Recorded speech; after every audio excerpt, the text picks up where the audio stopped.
You're listening to a 4x4 Radio Network podcast. Telephone. Who are you gonna call? Phone call. Who are you gonna call? So when you want to call, you dial that number. Call! It's the Jeep Talk Show call-in show with Tammy and Tony. They're gonna be talking Jeeps with you. There's no show without you, so call in now. Just make the call. Good call! That's who I'm calling now. Hey, thanks for joining us on the first episode of the Jeep Talk call-in show.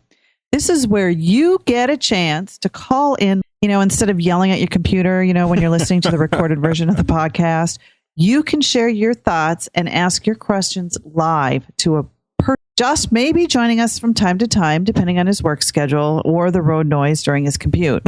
But this show isn't about the host. It's about you. You get your chance to speak out. You can call in now. You'll hear the show on your phone, and when it's your turn, you'll know.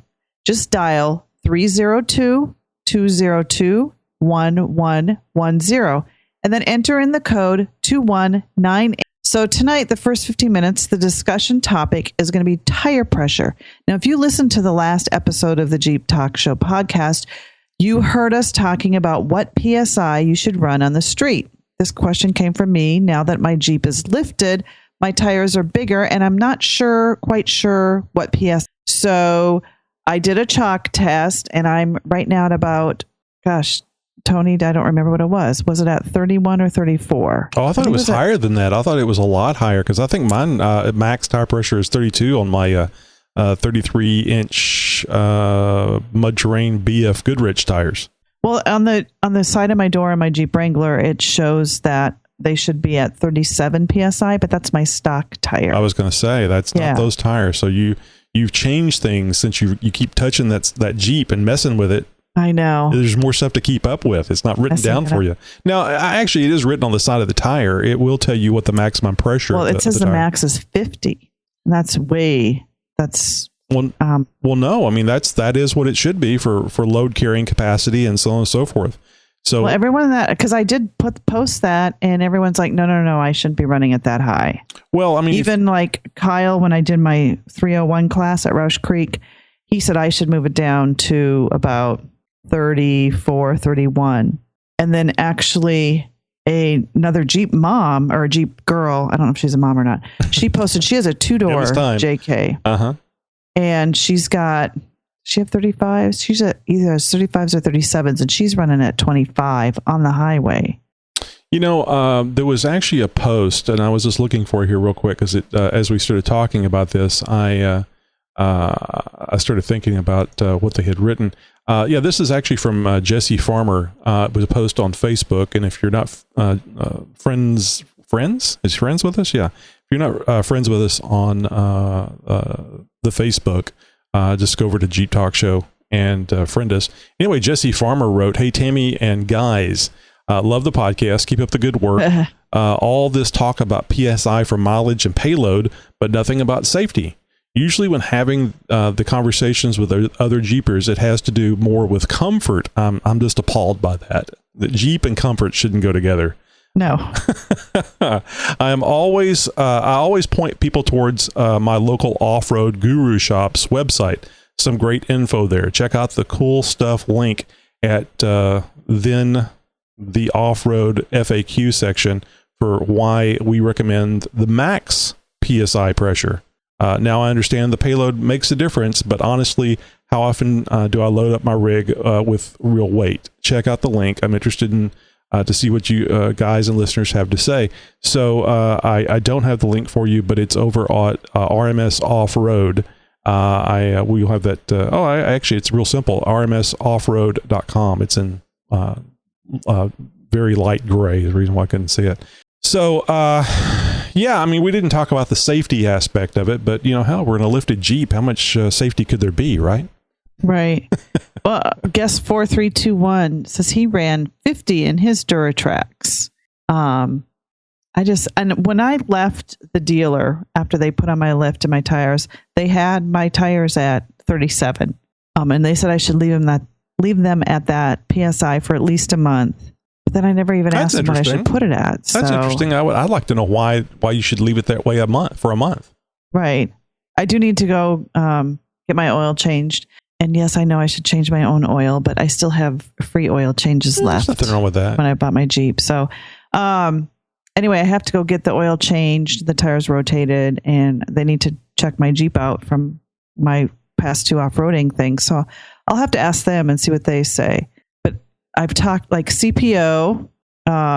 He's one of our Jeep Talk Show friends. Is that Chris? Yeah.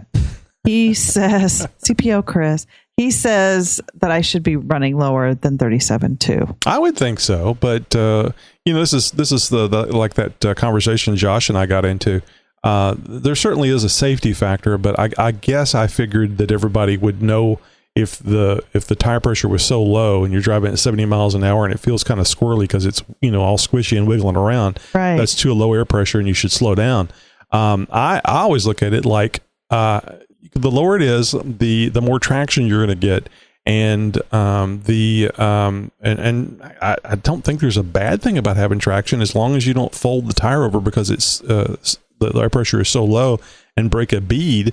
That the next consideration would be your gas mileage, right? Because that would be an indication that you're putting too much pressure on the engine and everything else. So that's why I was mentioning in the main Jeep Talk show that you could lower your air pressure slightly and keep going until it affects your gas mileage and then bring it back up. That's kind of a long way of doing it. You did the chalk test. I think there was also a way of checking the pattern by running it through water, like a little puddle of water, and then seeing what the pattern is. Hey, let's get over to our first caller. I want to get to this real quick because Nicky G said he might be calling in. I want to get him on as quickly as possible. So let's talk to Nicky G.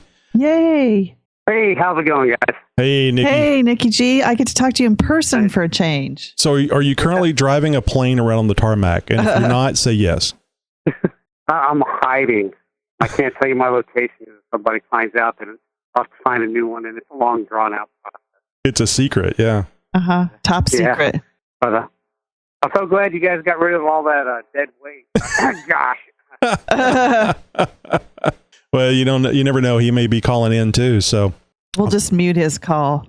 So Nicky G, you shared something with me on via email today. You want to share here with the listeners, and please speak up. Oh yeah. No, I think I mentioned this before on the Tony and Josh show that you have all these live calls, and it's totally unfair for the zombies who are undead and can't call in live. Tammy just rolled her eyes. I wish I could see it. Yeah, well, I'm picturing it right now, though. Yeah, well, yeah. We've all seen it many times. We can just close our eyes and we're right back there. All right, man. Go ahead. Just real quick, Nicky G, what should I run my tire pressure at? I'm with Tony. I always run it at with whatever the max says on the side, and then I let the air out if I'm stuck in snow or something. But I've always just run it at the max. I've never heard anything any different. Yeah. Huh. Yeah, it just kind of came, whenever that subject came up, when Tammy brought that subject up on the last episode of the Jeep Talk Show, 239, I believe that was, I thought about it and went, I just look at the max and I put it on there, and that's just what I use. So it was a great question. Yeah, it definitely was something I've never thought about. Because 50 seems quite high. Well, but it's all relative to what the maximum tire pressure is. I mean, it's quite high. If you were running a BFG like I am, and the max tire pressure is 32, it would be 50 would be very high. But it's really how the tire is designed for it. Well, Nicky G, thanks a lot for calling in. We appreciate it. It was great talking to you, Nicky G. So that's what Nicky G thinks. I don't know if you guys have had the similar situation of where you just run the max PSI, and maybe you haven't investigated it, or maybe you have. Let us know what you do, or what you think would be the best thing for Tammy and I both to do to air pressure to run on our tires. Now, Tammy, when you go off road, what is the PSI that you use off road? When I was stock with my the Sahara stock tires and with the Rubicon stock tires, I was running between probably 13 and 18. The last time I went wheeling, they were at about 18. So how did it look? How did the tire look on on these new tires that have such a higher PSI running at 13 or 18? Do they look all squatted and Unfortunately, I never got out to look when I was, on the rocks, and no one's there to videotape me on the outside. I need to find a photo partner. Yeah, you need a staff. Yeah. You might. I noticed you posted a picture of your son driving your Jeep the other day. I'm thinking that you can parlay that driving your Jeep into now you have to go with me and do proper video, and you need to attend this class on how to do video, right? Which would include turning the phone 90 degrees, none of those skinny videos. Yeah, he just got his learner's permit this weekend. Oh, okay. So when we got into the neighborhood, I let him drive the Jeep. So I'm surprised he's not trying to drive your husband's truck. No, he has no interest in driving. That's so strange. God, that was... it's a lot of kids this age. They're just, they have their phones and they have their Skype and their PlayStation.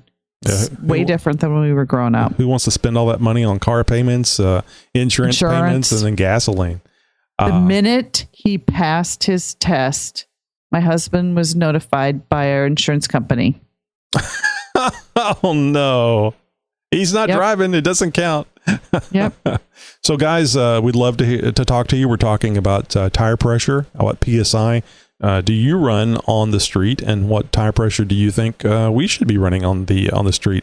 Just call in at, what is that number again? 302-202-1110.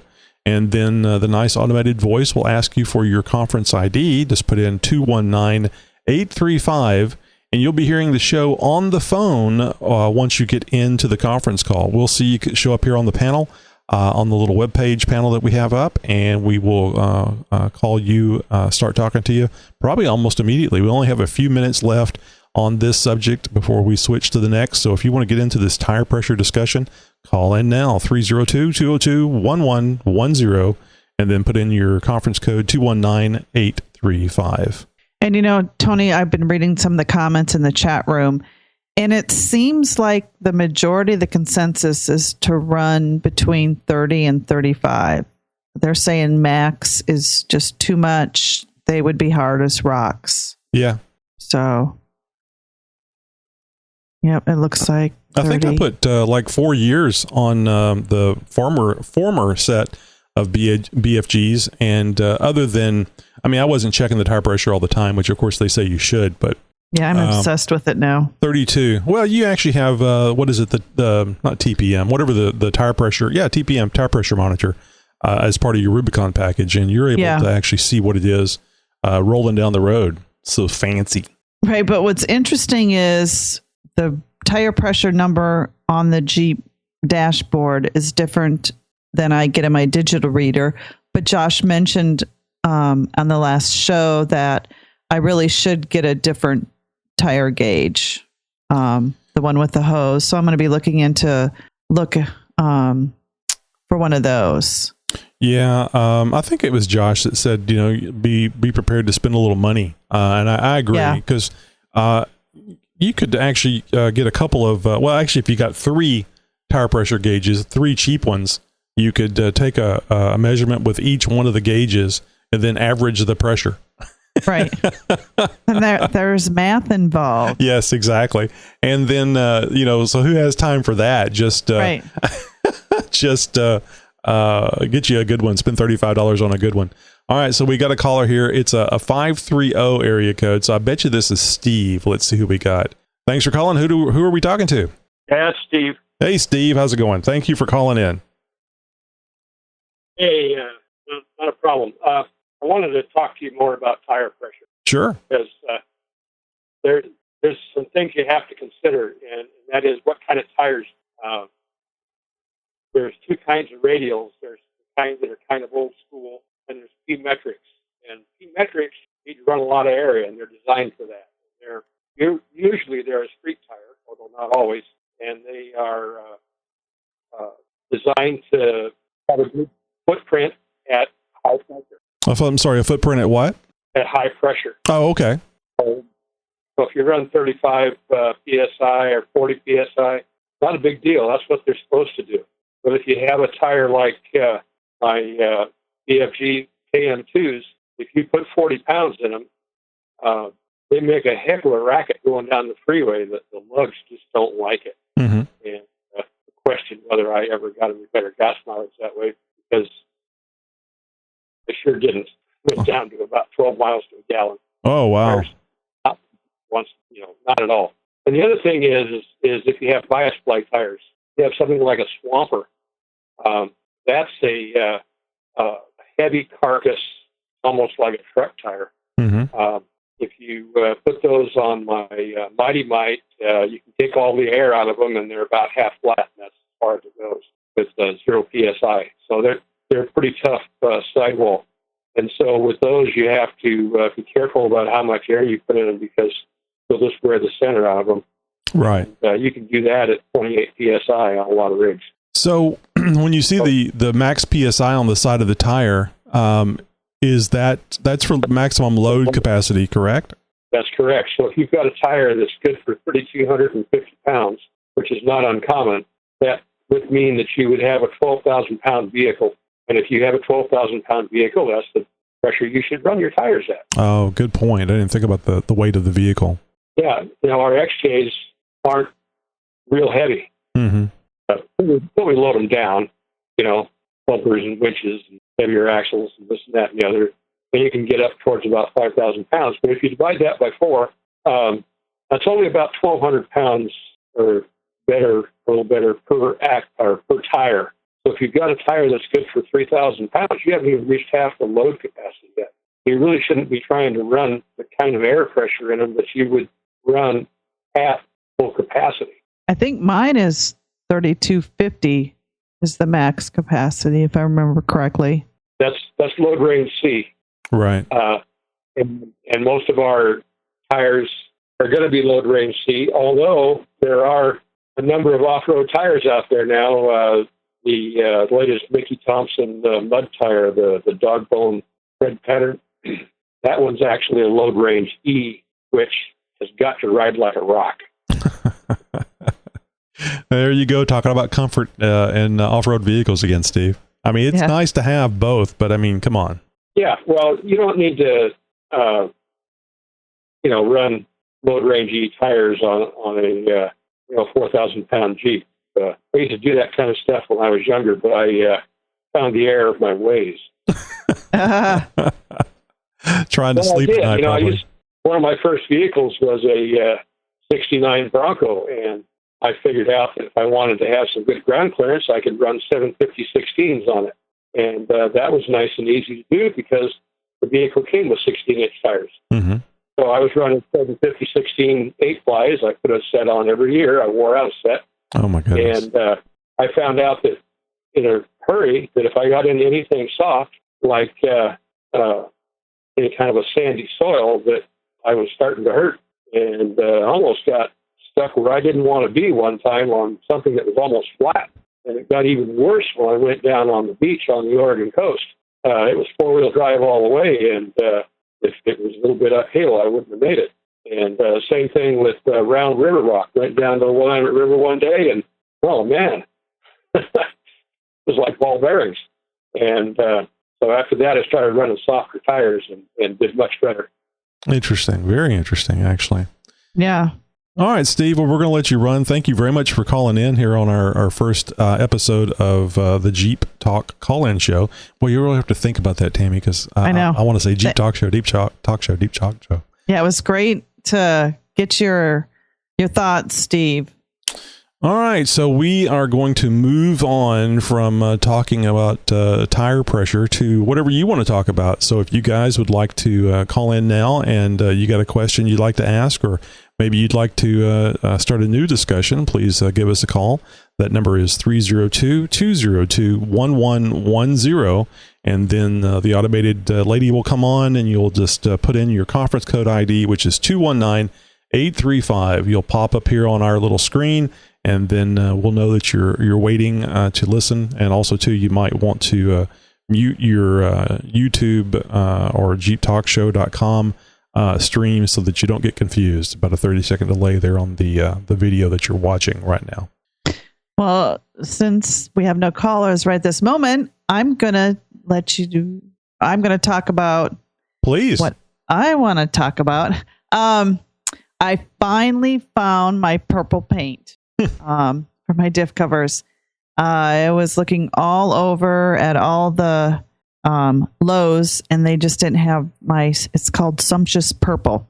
So I went online. It was Plum Crazy. It's not Plum Crazy? Plum Crazy. Well, okay. Plum Crazy is the color of the grills and my shackles, my D-rings. That is the actual Dodge Charger purple color. And the new, I'm pretty sure it's the same color as the new purple Jeep, the backcountry Jeep. But I didn't want to take, that was done by a auto body painter. Right. So I can't just go buy that paint. I would have to go through whatever you go through to get that paint. You've checked with Duplicolor to make sure they don't carry it? Because they do carry automotive paints. Oh, I'll have to look for that. Okay. Well, when I did my air vent covers, I just went to Lowe's and got their purple paint, and it was the Valspar Sumptuous Purple. And I really liked that purple because I figured if the purple inside, if it didn't match the purple outside, it really didn't matter. They were pretty close. So anyway, I prefer, so that's what I was going to use in my diff covers, but I'll have to go look up. You said it was Duplicolor. It's a paint that you see in a lot of auto parts stores because it's vehicle paint, and they actually have paint codes. Same place where you were looking for your tire pressure on the inside of the door should also have the paint code. Oh, I'm sorry, you're looking for purple. So you'll need to it's not going to, yeah. But if you guys are trying to match up your paint and you're not familiar with it, you can look at the little sticker on the inside of the door jamb of your vehicle, and it will give you the paint code. And you can actually take that usually 3-digit, like a letter, a number, or two, 3-digit paint code, and go down to your auto parts place or go online to Amazon or whatever and look up that paint code, and it will be the exact same paint color as your vehicle. Now, if you've got the paint color code of the Plum Crazy, then you could just go to Duplicolor, actually go to their website and look and see if they carry it, and which I'm almost certain they would. And then you can probably just go down to your local auto parts place and see if they have it. If they don't, they can probably order it. Well, Steve just posted in the chat room, Summit Racing. Yeah, that's true. Summit Racing Online would be a good place. And 898. Wow. What did you call it? Dupla? Yeah. Dupla. I think I've always heard it as Duplicolor. So Duplicolor. Yeah. Okay. I guess I'm going to have to, I might not be painting this weekend.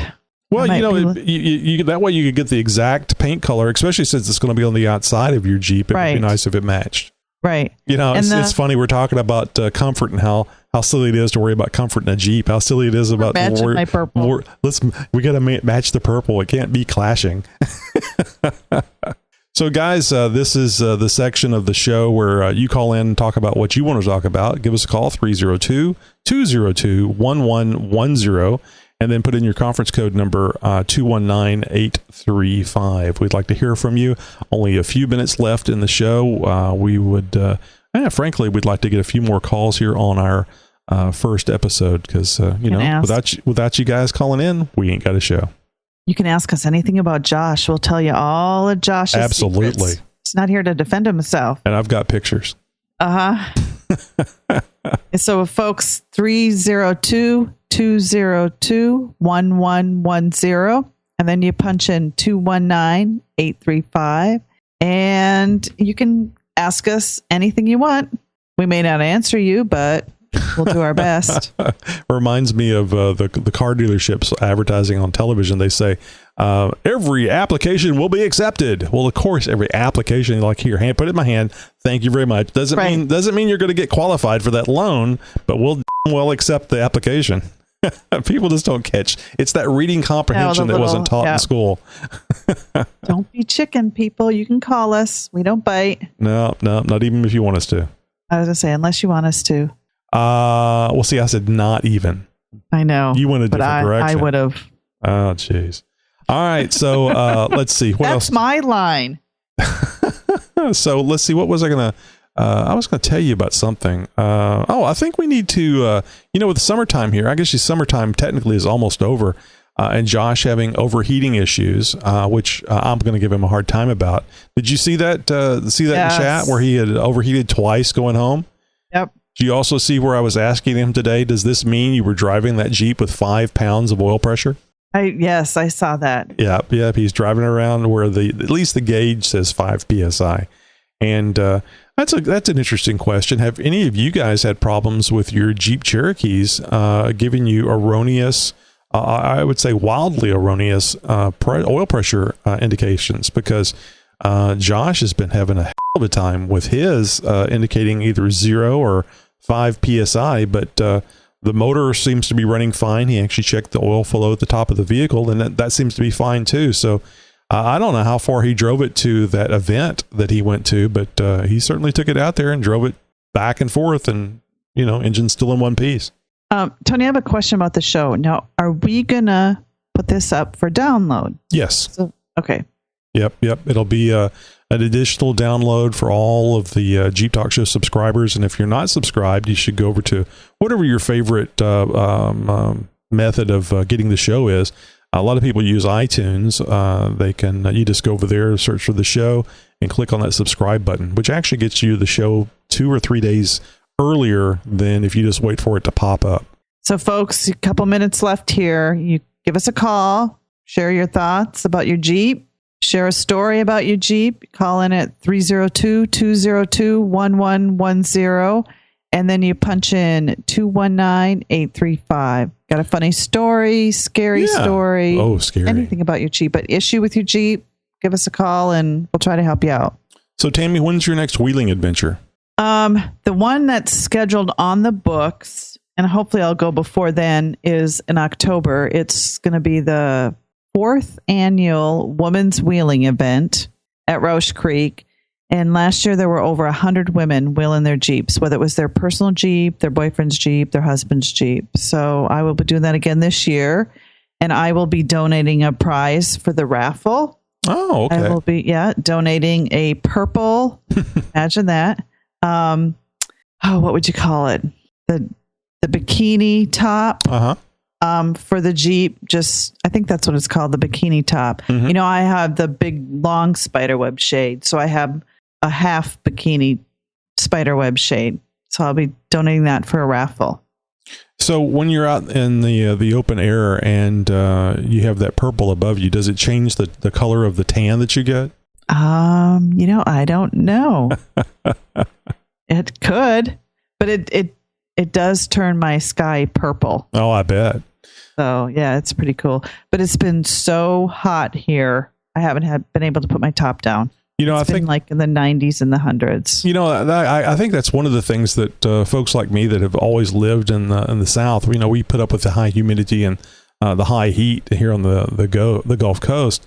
And we always think it's, near freezing up north. So it's interesting to hear, because, I don't know everybody, but I personally never really pay attention to the temperatures. The news media makes a big deal out of it during the winter, whenever it's getting so cold in, right. your area, and especially up towards New York and stuff. And they talk about the snowfall. So to hear, especially Josh and you both talking about the same sweltering temperatures, I go, yeah, man, what's the benefit of living up north then? You'd like to at least have milder summers. Yeah, the humidity's just been horrible. Yeah. All right, guys. Well, that is our show for tonight. Thank you very much. If you called in, or if you joined us in the chat room, or just watched us live on the Jeep Talk Show. As Tammy was asking earlier, this episode will be available for download. So if for some reason you weren't able to come for the show and you're listening to it now, you know that you were able to download it. Also, too, if you had no idea the show was coming up because maybe you're behind on some of the episodes, this is not a replacement for the Jeep Talk Show. It is an additional show, something Josh and I had been wanting to do for a number of years. But we really never had the time zone that we could actually do it in. So with Tammy joining the team and being on the East Coast, it was a little easier to get the time closer to whenever the majority of the folks in America would be available to call in. So thank and you. this gives you an opportunity to talk to us live. Yeah. So join us next Tuesday, correct, Tony? Yes, ma'am. Next Tuesday at 8 o'clock Central, 9 o'clock Eastern. And I guess that would be 6 o'clock Pacific time. yeah. And give us a call. Call in. Share your Jeep story. Share your questions, comments. We'd love to hear from you. Yep, and we may actually have some guests on in the future. We need to line a few up. If you would like to, if you have a business or if you would like to talk Jeeps, we might actually have you on as a guest where we do a little back and forth discussion, also called an interview. And then we could take calls from our listeners that would ask you questions about what you had talked about. So if you think you might be interested in being here on our call-in show, we'd love to talk to you. You can just send an email at info@JTCiS.com. So if you guys would like to mark down the number for next week, that way you can be right there on the ready to call in. Our call-in number will stay the same. It's 302-202-1110. And then the conference code after the announcement asking you for it will be 219835. So until next week, we are going to say goodnight. And Tammy, I'll let you wrap it up. Thanks, everyone, for joining us in the chat room, watching us live. And hopefully you'll call us next week with your questions and comments. And until Thursday night, we'll see you later.